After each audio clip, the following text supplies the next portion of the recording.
Kia ora, hello, welcome to summer. I'm Philip Duncan, thanks for joining us.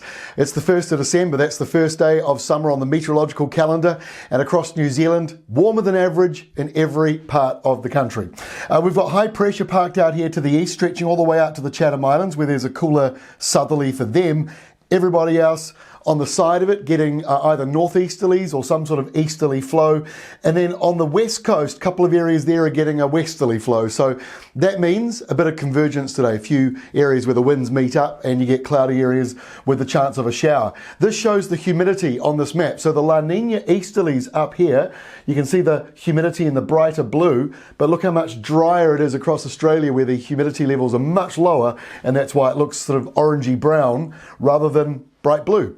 So let's get into the forecast. We've got a few downpours here and there, but they're mostly offshore. So on Thursday, we'll see a couple of inland downpours in the South Island in the afternoon, and maybe a shower or two in Northland and East Cape. Otherwise, most places are dry, and like I say, warmer than average, with the easterly winds coming into the North Island and more of a north to northeasterly flow around the South Island. This is classic La Nina setup as far as airflows are concerned. And it doesn't change a great deal as we get to the end of the week. On Friday, northeasterly winds around the top of the country, but perhaps more of a north to northwesterly flow developing now around the South Island. That means it's going to be warm everywhere. And we've got rain on the west coast returning on Friday with a few heavy falls, isolated afternoon downpours down here, and isolated lighter showers further to the north.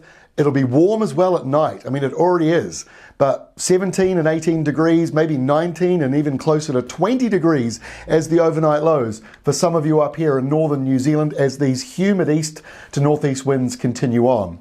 So into the weekend, not a great deal of change. High pressure parked out here near the Chatham Islands. You've now got a northerly for you, and the most of the South Island's got a northwesterly wind, so that means Canterbury, nice and warm. Nice might not be the right word, but it'll be warm. Northeasterlies and humidity for northern New Zealand, with the rain clouds mostly at sea, but they will brush through later on. It'll be pretty patchy. Keep up to date with the local weather watch and rural weather forecasts. Has your local rainfall totals. Those numbers are crunched every hour, taking a look at all the global computer models and New Zealand's rain radar and trying to work out what is most likely. Now, as we get into Sunday, the low pressure zone out here, a small one, moves through and joins with that rain on the west coast, which actually means it'll get heavier. So a pretty wet Sunday on the way for the South Island's west coast. And just like last weekend, we'll see a little bit spilling over into eastern areas, not a huge amount, but a little bit coming over there, and also spill over into Southland and Otago, which is a bit the opposite of what we're used to in a La Nina summer. Speaking of that, we've got our ClimateWatch update coming out today, and we do actually talk about why we're seeing some wet weather down here in Southland at the moment. But look, mostly dry on Sunday in the north, just a couple of showers maybe around Bay of Plenty, and it'll be pretty warm around Waited Upper and Hawke's Bay, especially I think on Sunday. And our final map for Monday next week shows that front moving up the South Island, moving into the North Island and falling apart, smothered by a very powerful high pressure zone, 1030, that is moving in. The other big high, 1034, moving away.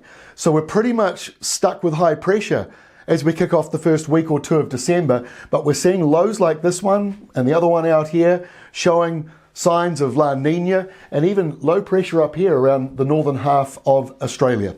That's all from me. Don't forget ClimateWatch is out again today, so that will be covering not only December, but January and February as well. It's our last one for this year. So we'll see you in that video. Otherwise, goodbye from me. We'll see you tomorrow with our next update.